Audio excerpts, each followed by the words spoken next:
Bonjour à tous et bienvenue pour la matinale de CMC Markets. Je suis Nicolas Chéron, analyste technique. Nous sommes aujourd'hui le jeudi 19 novembre. Les indices aujourd'hui sont encore bien orientés à la hausse. Les matières premières sous pression, le dollar recherché. Nous sommes toujours dans les équilibres que nous avions au début de l'année 2015 et que nous retrouvons à la fin de cette année 2015. Et nous allons passer en revue, comme d'habitude, l'ensemble des principaux actifs. Avant toute chose, donc, petite introduction. Et la news du jour, c'est bien évidemment que les USA nous confirment être prêts pour une hausse de taux en décembre.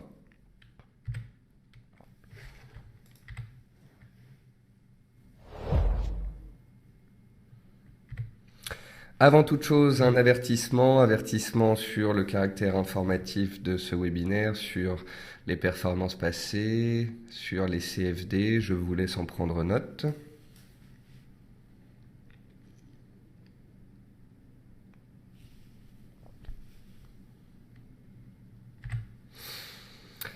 Et nous allons parler aujourd'hui donc de la hausse de taux. Nous allons parler comme d'habitude résultats d'entreprise, décalage sur le marché, calendrier économique, passage en revue des actifs clés et puis je répondrai à vos questions. Je vous rappelle que en haut de votre écran, vous avez un petit bandeau vert normalement et vous avez des boutons chat, des boutons Q&R, donc questions et réponses et vous n'hésitez pas donc à me mettre des commentaires et à me dire si vous souhaitez que je passe en revue une action ou un actif en particulier. Alors, au niveau des entreprises, aujourd'hui, on a les dernières publications d'entreprises. On a Sodexo qui a publié un résultat net en hausse de 42,9% et qui bat le consensus. C'est aujourd'hui un des titres qui est le plus fortement en hausse. Swatec s'inscrit en baisse ce matin. La société déclare une perte nette de 42,5 millions. Alors c'est moins que l'année dernière, c'est pratiquement la moitié moins, mais ça reste une perte de plusieurs dizaines de millions d'euros. Et forcément, le marché ne prend pas cela très très bien. DL Software a publié un chiffre d'affaires du troisième trimestre de pratiquement 12 millions en croissance de 15,6%. Air Liquide, on a vu hier que la société Air Liquide était en train de proposer un rachat à 13,4 milliards d'un spécialiste du gaz aux États-Unis pour vraiment asseoir sa position de leader. Le problème, c'est que en fait, Air Liquide a proposé une prime de 50% sur l'action américaine par rapport au dernier cours. Les investisseurs, le marché a trouvé cela trop généreux et a sanctionné Air Liquide de moins 7,4%. C'est une des plus fortes baisses, c'est une des 5 plus fortes baisses de Air Liquide sur les 10 dernières années. Vous aurez remarqué à quel point les résultats d'entreprise sont soit salués, soit sanctionnés. Le marché, j'ai l'impression, avec ses trimestriels, vraiment opère comment dire, une sélection. Donc vous avez parfois dans certains secteurs, eh bien, une bancaire qui fait un bon résultat va prendre 10%, une bancaire qui fait un mauvais résultat, elle perd 10%. Ça fait quand même un différentiel de 20% entre les deux titres. C'est fort, mais c'est ça qu'opèrent les investisseurs actuellement sur ces marchés. Ils se doivent d'être sélectifs. Apple a clôturé en hausse de 3,2% hier sur une recommandation de Goldman Sachs. Pour vous parler un petit peu d'Apple, j'avais écrit il y a quelques mois dessus en disant que le meilleur était passé. Encore au dernier trimestre, Apple a surpris et a publié des résultats trimestriels historiques, absolument dantesques, avec des résultats nets et une trésorerie qui sont gigantissimes. Néanmoins, Apple ne monte plus. Voilà, le concept, c'est que Apple est une société qui est une des plus grosses valorisations au monde. Et même si la société a 30 ou 40% de croissance, eh bien le titre ne monte plus. Donc la question est la suivante, le meilleur ne serait-il pas passé? La société Apple va-t-elle réussir encore à surprendre? À l'international, hier soir, donc les minutes de la Fed ont laissé entendre que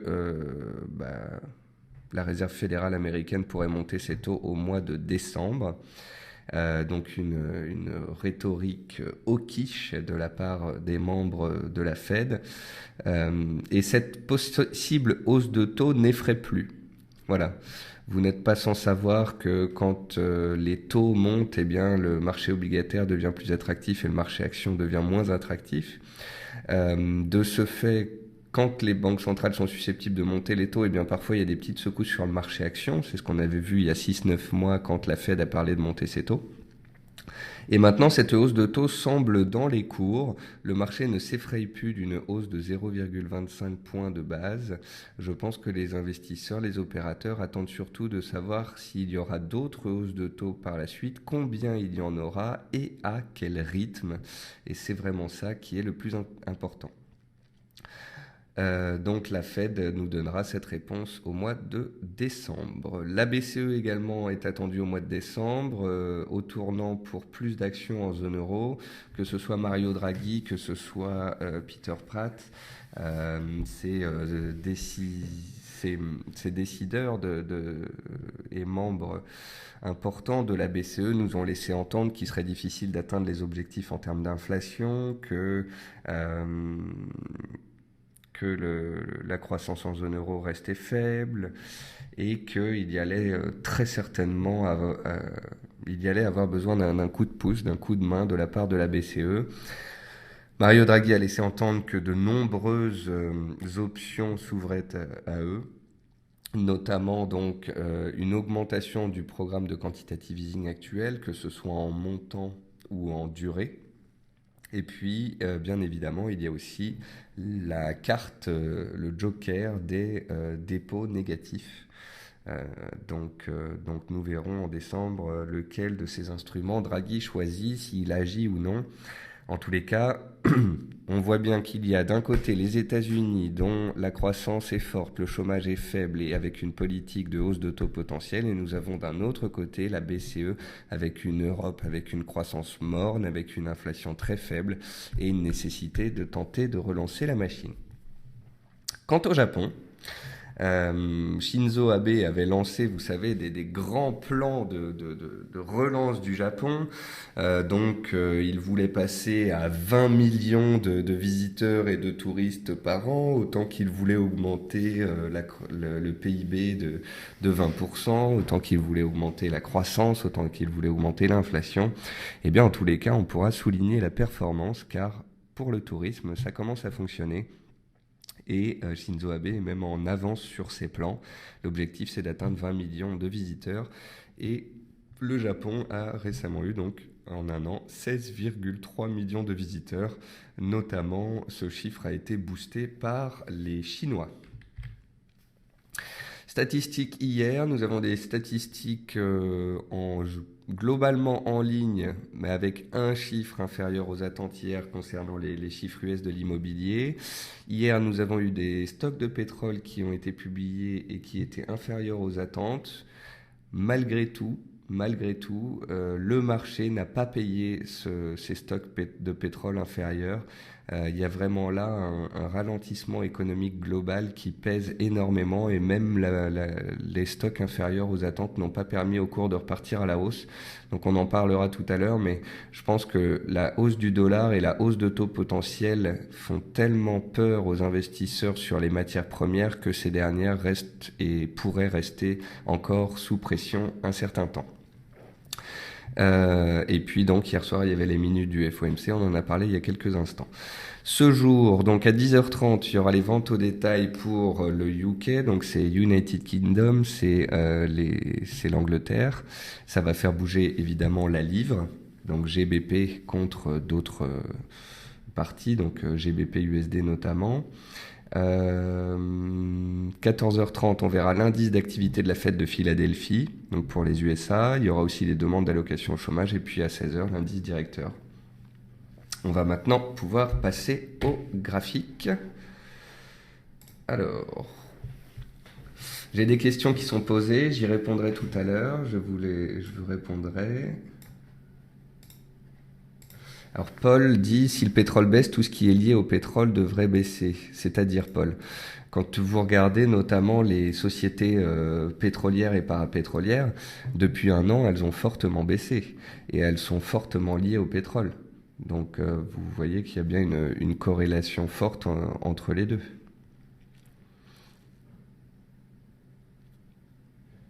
Alors, on va passer aux indices. Donc sur les indices, on a un DAX qui est dans une tendance haussière puissante. Depuis que le DAX a opéré un double bottom sur 9300 points, il est reparti fortement à la hausse.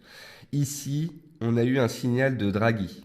C'était la réunion de la BCE, c'était le 22 octobre, et c'était un signal haussier comme quoi l'Europe serait en soutien de part du quantitative easing ou des taux négatifs.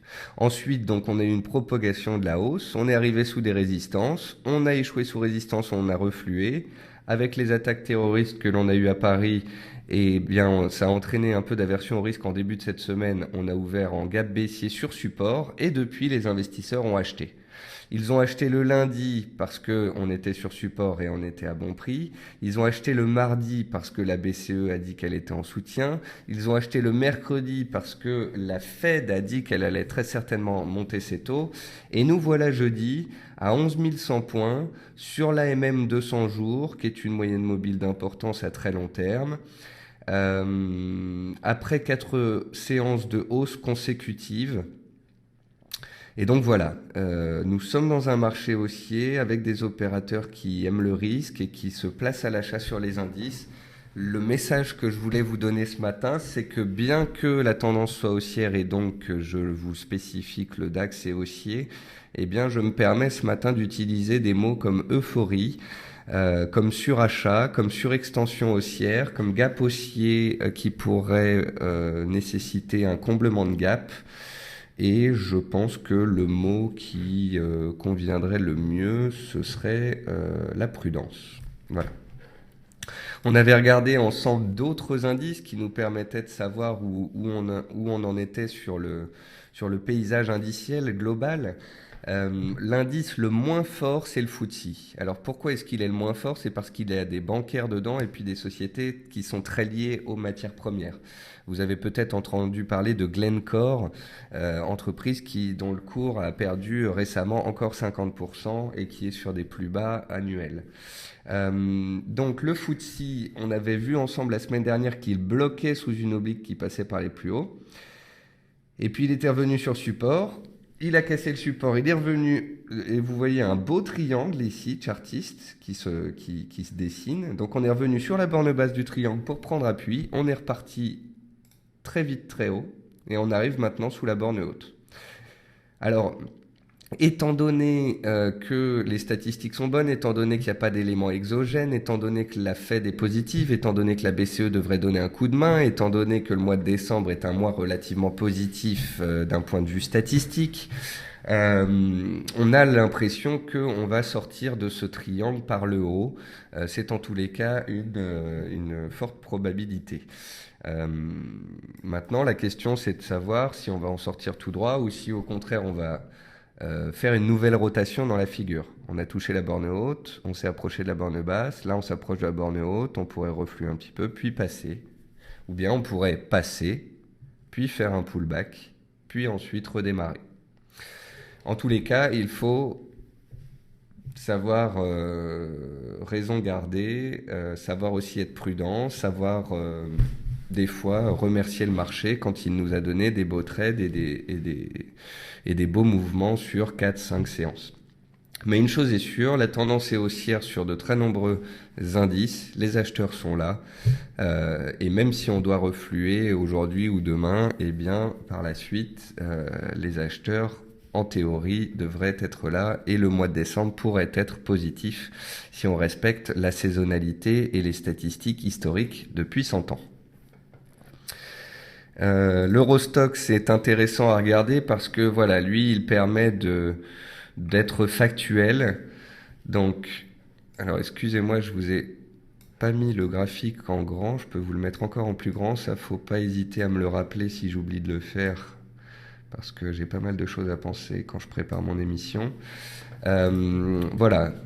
Vous voyez bien le range dans lequel était l'Eurostock, la sortie baissière par nécessité de consolider. À peine l'Eurostock est revenu sur le support des 3300 points, les acheteurs se sont présentés. Le soir même, on était 100 points au-dessus, soit 3% au-dessus. Donc là, vous voyez bien à quel point on a une tendance haussière depuis 2 mois qui se dessine, des fondamentaux en soutien, à la moindre solde sur le marché, c'est-à-dire qu'on recule de 2-3%, les acheteurs se sont présentés pile poil sur le support. Hop, on est reparti, ça fait 4 séances qu'on monte avec pléthore de bonnes nouvelles. Néanmoins, vous remarquerez qu'à 3480 points, on est pile poil sous le haut du range. C'était une résistance il y a 10 jours. Ce genre de seuil, voilà, pourrait ne pas se passer en ligne droite. On pourrait peut-être faire un repli avant d'éventuellement repartir à la hausse. En tous les cas, dans un range, en théorie, ceux qui traitent des ranges achètent en bas, vendent en haut. Là, on est plus en haut qu'en bas. Voilà. Euh, donc c'était un peu l'idée que je voulais vous montrer ce matin, que oui c'est haussier, que oui on a vu à de nombreuses reprises que il y avait besoin d'une respiration il y a 10 jours. Dès le début de cette semaine on a touché un support et on est reparti. Et là maintenant, vous voyez sur le CAC aussi, on est en petite consolidation, on est en train de refluer par rapport au plus haut du jour et ça ne m'étonnerait pas que le marché ait besoin de respirer. Le marché c'est comme un sprinter, il court, enfin un coureur de fond plutôt. Donc il va courir, il va accélérer, puis à un moment il va reprendre un peu son souffle et ainsi de suite. Voilà. Ensuite on va passer aux actions. Alors sur les actions, donc Sodexo, je vous disais tout à l'heure, a publié des résultats qui sont très très en hausse et qui sont fortement salués par le marché. Regardez cette magnifique tendance haussière de Sodexo sur les 5 années qui viennent de passer. Vous remarquerez que à cause du quantitative easing lancé début 2015, il y a pas mal de titres qui s'étaient envolés début 2015, puis ils se sont pris un peu une claque entre mai et juillet-août 2015, et ensuite certains sont repartis. En fait, ma théorie est que, vous voyez, ça, Sodexo, c'est un titre qui monte gentiment depuis 5 ans, qui voit ses chiffres s'améliorer, qui voit son chiffre d'affaires monter, et donc le cours monte progressivement. Et là, en fait, on était allé en début d'année trop vite. On était passé de 70 à 100, donc on avait pris pratiquement 50% en l'espace de quelques semaines. Et généralement, en bourse, les excès sont corrigés par des excès, donc on est monté très haut, on a corrigé plus bas que de mesure, si je puis dire. On est revenu sur les supports précédents et puis là, grâce aux résultats, ça redémarre à la hausse. Voilà. Selectis reprend 6,5%. Donc c'est un titre qui est très volatile. Hein. Elle ouvre, elle monte de 20%, elle redescend, elle fait une mèche basse le lendemain, elle redémarre. C'est un titre sur lequel il ne faut pas être à 5, 10 ou 15% près. C'est une des biopharmaceutiques françaises les plus traitées, les plus volatiles. Voilà, il faut faire attention à la volatilité de ce genre de titre. En tous les cas, il y a une tendance et pour l'instant, elle la respecte. Pour ceux qui traitent les actions, je vous invite aussi à surveiller Solocal, qui depuis 3-4 séances rebondit et pourrait de nouveau challenger son oblique baissière de moyen terme. À noter que Valorec continue de grimpouiller depuis 4 jours. Souvenez-vous, je vous ai montré que Valorec, il y avait une oblique qui passait par tous les plus bas et elle a fait support et ça fonctionne bien. Alors par contre, là, Valorec va avoir un véritable challenge. Ça va être le gap ici.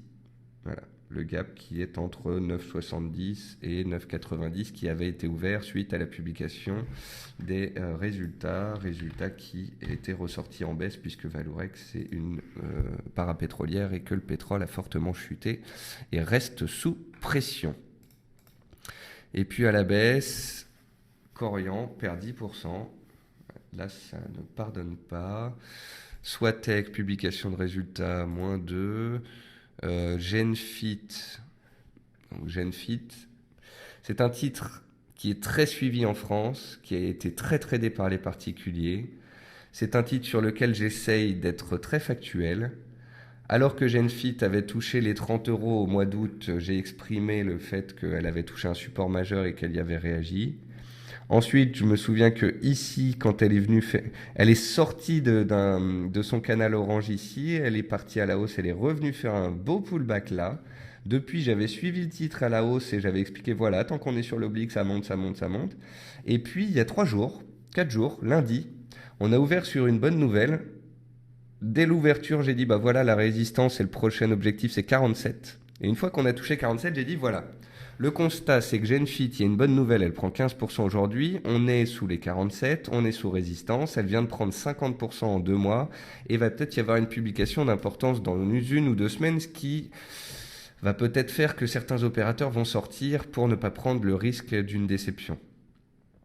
Et puis, bah, j'ai certaines personnes qui m'ont dit mais ça va pas, c'est un super titre, de toute façon, elle peut que monter, il y a des news qui vont sortir. J'avais l'impression que ces personnes avaient des informations confidentielles, or non. Ce qu'il y a sur Genfit, c'est qu'il y a un engouement, et donc quand ça monte, les gens disent bah ça va exploser. Voilà. Et puis quand ça baisse, les gens disent bah elle va monter quand même. Donc voilà, j'ai dit à 47 qu'elle devrait se replier, revenir vers les supports, à 40 voire 38. Elle a fait 38 ce matin, maintenant c'est fait, chacun voit ce qu'il voit. Moi, sur ce titre-là, je ne suis pas un expert des biopharmaceutiques, néanmoins, je constate les comportements de marché et la psychologie des investisseurs qui sont sur ce dossier. Et donc, je veux bien être haussier quand l'analyse technique est haussière et qu'elle nous montre qu'il y a des objectifs haussiers. Néanmoins, quand on touche une résistance majeure et que les opérateurs sortent avec du volume, eh bien, c'est comme ça. Faut savoir être factuel et ne pas tomber amoureux des actions. Sur les matières premières, alors sur les matières premières, qu'est-ce qu'on peut regarder? On peut regarder l'or, il n'y a pas grand-chose à dire. L'or, c'est tente de réagir à proximité de ses plus bas. Euh, alors, petit détail intéressant, les États-Unis hier soir nous parlent de hausse de taux. Qui dit hausse de taux dit potentiellement hausse du dollar et malgré tout aujourd'hui l'or monte. Donc là, il faut surveiller un éventuel comportement contradictoire, une éventuelle décorrélation. Pour l'instant, l'or est baissier à moyen terme, à court terme et à très court terme. Mais si l'or venait à reprendre, par exemple, les 1100 $ et à tenter de valider un double bottom, là, il se passerait quelque chose. En attendant, je me dois d'être complètement factuel. L'or reste baissier, en tendance baissière, sous pression à cause d'un dollar fort. Et ça, pour l'instant, ça ne change pas. Et je préfère, si vous voulez, que l'or touche un point bas, rebondisse et qu'au bout de 10 jours, on se dise « Ah bah là, il y a vraiment un point bas qui a été marqué sur l'or, on va peut-être s'y intéresser », que d'acheter de l'or tous les 3 mois, tous les 5%, hein, comme certains peut-être le font. Ensuite, passons au WTI. Le WTI, il est en tendance baissière de long terme, de moyen terme et de court terme. Hier, les stocks inférieurs aux attentes n'ont pas permis au cours de remonter. Il y a une politique américaine de taux qui est toujours baissière pour le pétrole puisque haussière pour le dollar. Les pays du Golfe n'arrivent pas à se mettre d'accord pour réduire leur production et faire pression sur les prix à la hausse. Ils continuent de produire et d'offrir plus d'offres qu'il n'y a de demande. Donc les prix restent sous pression, la tendance est baissière. Je vous ai indiqué 2 seuils dans l'émission d'hier, 43 et 40. Si par magie, à la suite des statistiques, vendredi avec la publication du nombre de puits de forage en place aux États-Unis, on devait se reprendre et puis dans les séances ou semaines qui viennent, reprendre les 43 $, ça ce serait un signe tangible d'une reprise haussière, d'une remontée dans le range 43-50 $ dans lequel on était précédemment. En attendant, tant qu'on est sous 43 $, les rebonds sont vendus comme ils l'ont été vendus lundi. La tendance est baissière et en cas de cassure des 40 $, on pourrait même revoir les 37, voire de nouveaux records baissiers annuels. Donc soyons factuels sur le pétrole, c'est un couteau qui tombe pour le moment. Le gaz, ça tient, on est en tendance haussière, on arrive à créer des seuils petit à petit. Donc après, ça, pour ceux que ça intéresse, j'en ai parlé le mois dernier, je pense que je vous en ai parlé assez. Le mois dernier, à 2,05, le gaz était sur un support de 15 ans qu'il a testé à plusieurs reprises en 15 ans et à partir duquel il a fait de belles envolées haussières. Depuis 2-3 semaines, le gaz est en train de matérialiser un point bas de moyen long terme. Et après, bah, vous en faites ce que vous en voulez. Et on va finir par les devises.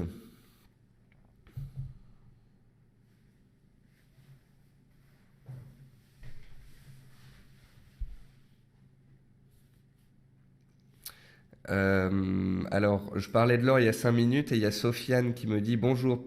On pourrait parler d'eau plata, minière qui fait l'inverse de l'or en ce moment. Alors Sofiane, il faut vraiment que vous vous renseigniez parce que Eau Plata, c'est une minière française qui sort, je crois, quelques kilos d'or par an. C'est une quantité d'or vraiment ridicule par rapport aux mines d'Afrique du Sud ou autres. Donc oui, c'est une des seules sociétés minières qui est cotée en France. Oui, mais elle n'est absolument pas corrélée à l'or. Voilà. Depuis des années, pendant 10 ans, de 2000 à 2010, l'or est monté et cette valeur n'a pas profité de la hausse des cours. Et maintenant que les cours baissent à court terme, il y a eu des bonnes nouvelles qui ont fait un petit peu remonter le titre. En tous les cas, ne cherchez pas de corrélation entre Eau Plata et l'or, il n'y en a guère. Ensuite, sur le marché des changes, on voit donc une belle tenue ici du dollar australien. Donc le dollar australien, jusqu'ici survendu, qui avait des mauvais chiffres, qui avait une politique économique baissière sur les taux. Là, à court terme, la situation est en train de changer. La stabilisation des indices chinois, la tenue de certaines matières premières, tout cela fait que le dollar australien tient bien et on voit qu'il y a des tentatives de retournement haussier. Donc vous voyez, en journalier, on était dans un canal, on en est sorti à la hausse. On a consolidé. Là, on tente de repartir de nouveau à la hausse. Vous pouvez voir aussi que la MM100 avait bloqué les cours il y a un mois et qu'on est en train d'y arriver. Donc, je pense que dans les séances à venir, on va voir si un retournement est effectif sur le dollar australien. Alors, certains d'entre vous diront, c'est particulier puisque les États-Unis parlent de monter les taux et le dollar ne monte pas aujourd'hui. Ça, c'est un petit peu, si vous voulez, les magies des anticipations des opérateurs. Les opérateurs, depuis un mois, font des achats de dollars, font baisser l'euro, la livre, le NZD, la UD contre le dollar, ou en tous les cas les maintiennent sous pression. Et là, en fait, comment dire, on constate, comment dire, vous connaissez l'adage, on achète la rumeur, on vend la nouvelle. Eh bien là, c'est un petit peu ça. Les opérateurs partent du principe que de toute façon, la Fed va monter ses taux et donc ils achètent du dollar. C'est ce qui fait pression. Et hier soir, en fait, on a eu l'annonce de la news, comme quoi, effectivement, les Américains pourraient monter les taux. Et donc, ça a engendré une vente de la nouvelle. Les opérateurs ont pris des bénéfices sur le dollar à court terme. C'est ce qui fait remonter l'euro sous la borne haute de son canal. Vous voyez d'ailleurs que le pullback à 0,720 de ce matin est absolument parfait. C'est ce qui fait remonter la UD, c'est ce qui fait remonter le NZD, c'est ce qui fait remonter la livre. D'ailleurs, la livre, elle est pile poil sur son... Ah oui, ouais. Donc j'allais dire, la livre, elle est pile poil sur sa résistance avec un chiffre économique publié, donc faut faire attention. Et ben voilà le résultat. On était à 52,50 avant la stat, il y a la stat qui est tombée, on a fait une mèche haute et ça bloque pour le moment. Attention à ce que ce ne soit pas un piège, cette fausse cassure et cette mèche haute au-dessus de la résistance. Parce que si on clôture comme ça ce soir, c'est pas dit il y a une probabilité de retomber ensuite à la baisse, car ce serait un bel échec sous résistance. En tous les cas, ce qu'on peut constater sur le Forex aujourd'hui, c'est que les opérateurs prennent des bénéfices sur le dollar américain, ce qui permet un rebond technique de la plupart des devises majeures contre le dollar américain. Voilà, sachez qu'en tous les cas, je vous ferai parfois des émissions spéciales devises avec un focus sur un certain nombre de paires de devises. Parfois, je vais faire des émissions spéciales sur les matières premières. Bientôt, nous lancerons chez CMC des webinaires hebdomadaires éducatifs. Nous allons lancer aussi des webinaires exclusifs sur certaines thématiques ou avec des spécialistes. Donc j'espère en tous les cas que cette émission vous plaît, que son format vous plaît et que vous allez revenir et que vous allez en parler autour de vous et que vous allez aussi proposer vos idées. Alors on me pose une question et je finirai avec l'USD CAD. Rappelez-vous l'USD CAD, je vous en ai parlé hier, avant-hier et avant-avant-hier. Pourquoi je vous ai parlé de l'USD CAD ? Eh bien, je vous ai parlé de la résistance des 1,3380, qui est une résistance journalière, mais également une résistance mensuelle d'envergure. Donc, l'USD CAD, malgré la baisse du pétrole, eh bien, la paire baisse parce que le dollar est sous pression. Il y a un canal haussier sur l'USD CAD avec un support autour des 1,3230 et si on y réagit, ça pourrait redémarrer à la hausse. Par contre, si on le casse, ce que je pense possible, au vu des indicateurs techniques avec un RSI qui retombe et un MACD qui pourrait croiser, eh bien si ça casse, on pourrait tout simplement avoir une consolidation un peu plus profonde de l'USD CAD. Je vous rappelle qu'à très long terme, techniquement parlant, il est difficile pour moi de voir plus de hausse, une hausse forte de l'USD CAD. Puisqu'on a à 1,34, 1,35 une résistance majeure avec une résistance horizontale qui date des années 90-2000 et aussi une oblique parfaite qui passe par des points hauts et bas de cette dernière décennie. C'est ce qui me fait penser qu'aujourd'hui le potentiel est réduit sur la paire USD-CAD. D'ailleurs, vous devez pouvoir trouver une analyse sur l'USD-CAD dans la section analyse de CMC Market. C'est ici. USD-CAD, entrée en matière ou début de la fin. C'est une analyse que j'ai écrite quand on était à 1,33, donc pratiquement sur les cours actuels, mais il y a un mois. Voilà.